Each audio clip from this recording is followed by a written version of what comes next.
Meantime, we had Frankie Edgar in studio with us, Mike, earlier this week, and he was talking about his matchup with 24-year-old Yair Rodriquez. What kind of a challenge does this kid have as far as the veteran is concerned? It's a tough challenge for Frankie Edgar. Yair Rodriguez is a young guy who's very confident, very fearless.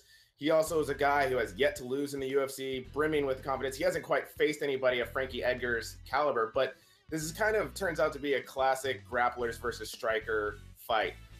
Yair Rodriguez is so dynamic, unpredictable, and can attack from anywhere on his feet. Frankie Edgar's got a wrestling background, so he'll probably try to take this to the fight. But if Yair Rodriguez avoids the takedown, it could be a rough night for Frankie Edgar. What's next for the winner of this fight?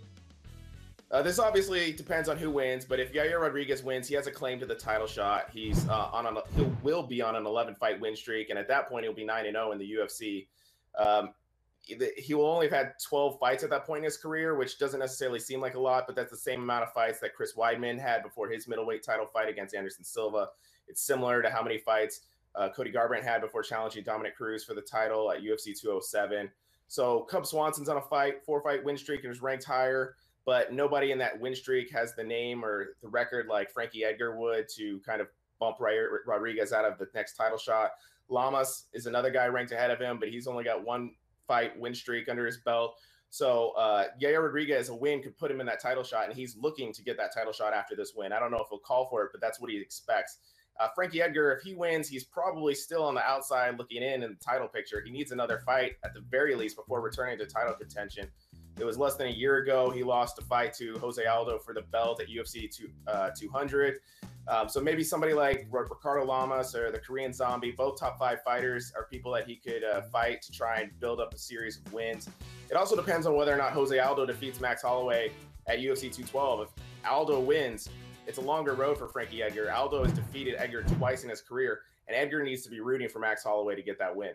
Yeah, he said he told us that he doesn't root for other fighters, but you could tell that he knows what's at stake there if Holloway were to win that one. As far as Edgar's concerned, and we've seen, and you mentioned this, he's had his chances there in title fights. If he loses this fight, what happens? What happens to Edgar? If he loses, there's two kind of paths he can go down. One is fighting contenders and kind of being this gatekeeper. The other is potentially moving back up to lightweight, where he was a former champion. He lost the 2 title fights in a row to Benson Henderson at lightweight before moving down to featherweight. So if Aldo wins or if he loses, he could look to move back to lightweight. There's a new champion there that he hasn't fought before, and it's a fight that he's been looking for. When he was a featherweight before he fought Aldo, he was clamoring for that shot against Conor McGregor before Nate Diaz stepped in, or he moved up to fight Rafael dos Anjos and eventually Eddie Alvarez. And also they say as you get older that the weight cutting process becomes harder. So making 145 pounds might become more difficult for him. So move back to lightweight makes sense in that regard.